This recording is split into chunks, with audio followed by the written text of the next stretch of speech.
Good morning, everyone. Welcome back to Reading Through the Bible in a Year. I hope everyone's having a blessed day. Been having a little bit of trouble with puppies, most especially my big dog. They're doing some work across the road, and of course he has to go out there and tell everybody that he's king of the neighborhood and let them know what they're doing wrong. So hopefully we can get through this pretty quick. We're going to be back in 2 Samuel, or we're going to start 2 Samuel, and I believe we can get through chapters 1 and 2.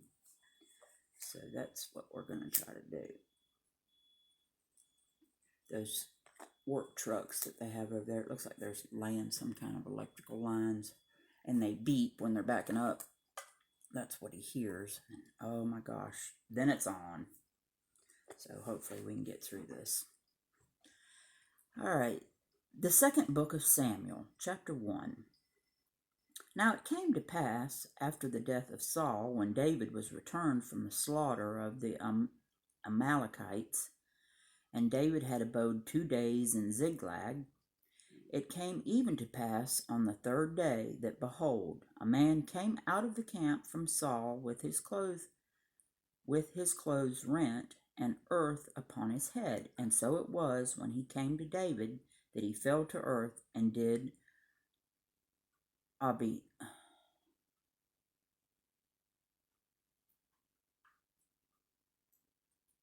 obeisance. I have never heard that word. Obeisance. Okay.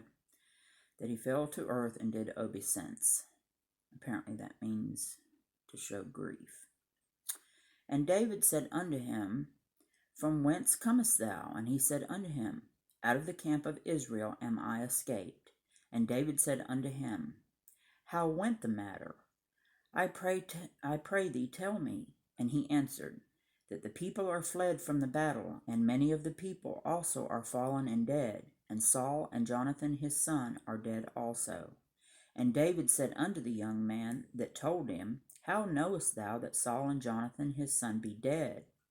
And the young man that told him said, As I happened by chance upon Mount Gilboa, behold, Saul leaned upon his spear, and lo, the chariots and horsemen followed hard after him.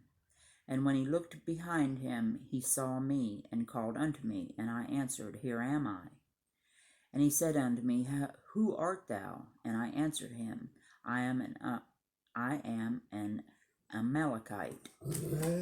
He said unto me again, Stand, I pray thee, upon me, and slay me, for anguish is come upon me, because my life is yet whole in me. So I stood upon him and slew him. Hank, sugar.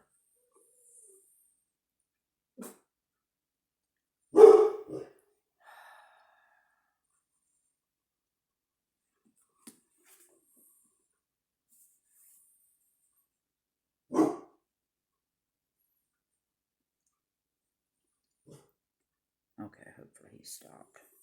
So I stood upon him and slew him, because I was sure that he could not live after that he was fallen. And I took the crown that was upon his head, and the bracelet that was on his arm, and have brought them hither unto my lord. Then David took hold on his clothes, and rent them, and likewise all the men that were with him. And they mourned and wept and fasted until even, for Saul, and for Jonathan his son, and for the people of the Lord, and for the house of Israel, because they were fallen by the sword. And David said unto the young man that told him, Whence art thou? And he answered, I am the son of a stranger, an Amalekite. And David said unto him, How wast thou not afraid to stretch forth thine hand to destroy the Lord's anointed? And David called one of the young men, and said, Go near, and fall upon him. And he smote him, that he died. And David said unto him, Thy blood be upon thy head, for thy mouth has testified against thee, saying, I have slain the Lord's anointed. And David lamented with this lamentation over Saul and over Jonathan his son. Also he bade them teach the children of Judah the use of the bow. Behold, it is written in the book of Jasher. The beauty of Israel is slain upon the high places. How are the mighty fallen? Let it not in Gath, publish it not in the streets of Ascalon, lest the daughters of the Philistines rejoice, lest the daughters of the uncircumcised triumph. Ye mountains of Gilboa, let there be no dew, neither let there be rain upon you, nor fields of offerings. For there the shield of the mighty is vilely cast away, the shield of Saul, as though he had not been anointed with oil.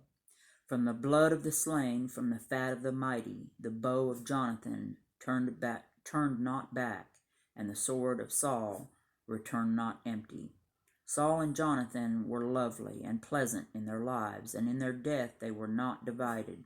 They were swifter than eagles, they were stronger than lions. Ye daughters of Israel, weep over Saul, who clothed you in scarlet, with other delights, who put on ornaments of gold upon your apparel. How are the mighty fallen in the midst of the battle?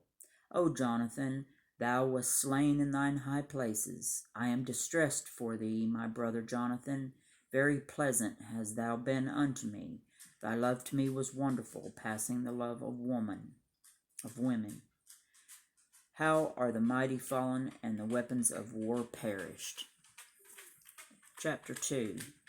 And it came to pass after this that David inquired of the Lord, saying, Shall I go up into any of the cities of Judah? And the Lord said unto him, Go up. And David said, Whither shall I go up? And he said, Unto Hebron.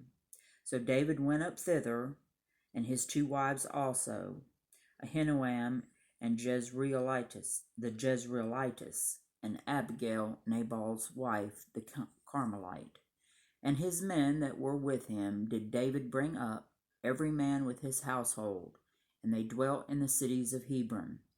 And the men of Judah came, and there they anointed David king over the house of Judah.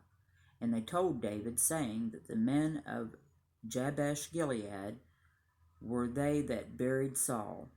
And David sent messengers unto the men of Jabesh Gilead, and said unto them, Blessed be ye of the Lord, that ye have shewed this kindness unto your Lord, even unto Saul, and have buried him.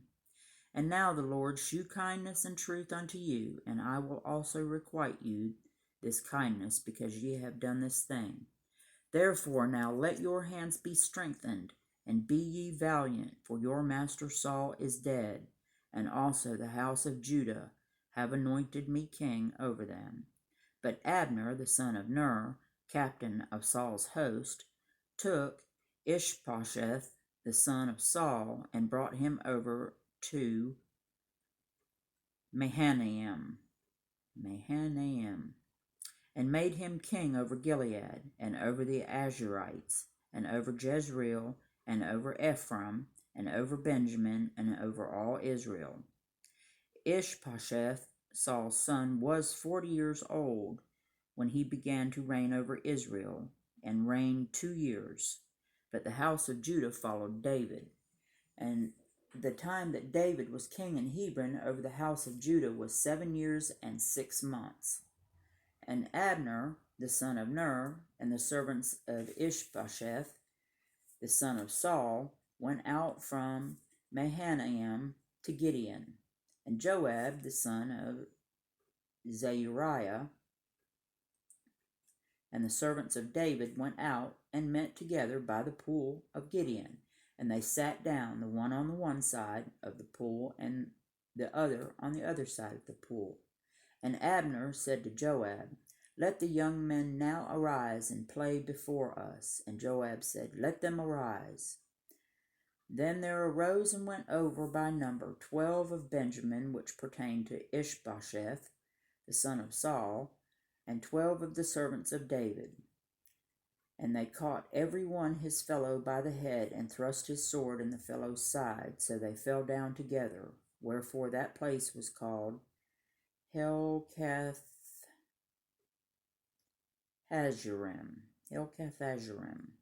which is in Gideon. And there was a very sore battle that day, and Abner was beaten, and the men of Israel before the servants of David. And there were 3 sons of Zeruiah there, Joab, and Abishai, and Asahel. And Asahel was as light of foot as a wild roe.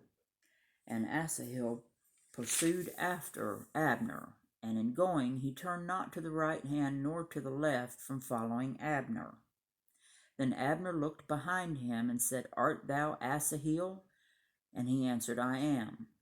And Abner said to him, Turn thee aside to thy right hand or to thy left, and lay thee hold on one of the young men, and take thee his armor. But Asahel would not turn aside from following of him. And Abner said again to Asahel, Turn thee aside from following me, wherefore should I smite thee to the ground? How then should I hold up my face to Joab thy brother? Howbeit he refused to turn aside. Wherefore Abner with the hinder end of the spear smote him under the 5th rib, that the spear came out behind him, and he fell down there and died in the same place. And it came to pass that as many as came to the place where Asahel fell down and died stood still. Joab also and Abishai pursued after Abner, and the sun went down when they were come to the hill of Ammah, that lieth before Giah, by the way of the wilderness of Gibeon. And the children of Benjamin together gathered themselves together after Abner, and became one troop, and stood on the top of an hill. Then Abner called to Joab, and said, Shall the sword devour forever? Knowest thou not that it will be bitterness in the latter end? How long shall it be then ere thou bid the people return from following their brethren? And Joab said, As God liveth, unless thou hadst spoken, surely then in the morning the people had gone up every one from following his brother. So Joab blew a trumpet, and all the people stood still, and pursued after Israel no more, neither fought they any more. And Abner and his men walked all that night through the plain, and passed over Jordan, and went through all of Bithron, and they came to Mahanaim. And Joab returned from following Abner, and when he had gathered all the people together, there lacked of David's servants 19 men and Asahel.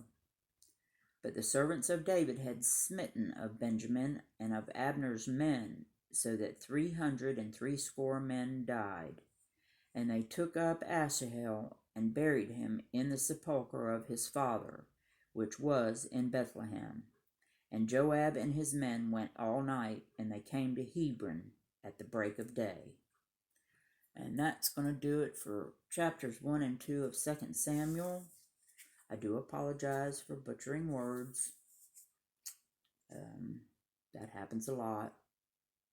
I try, but don't always get them right. So I hope you all have a very blessed day. Be kind to one another, and we'll see you next time.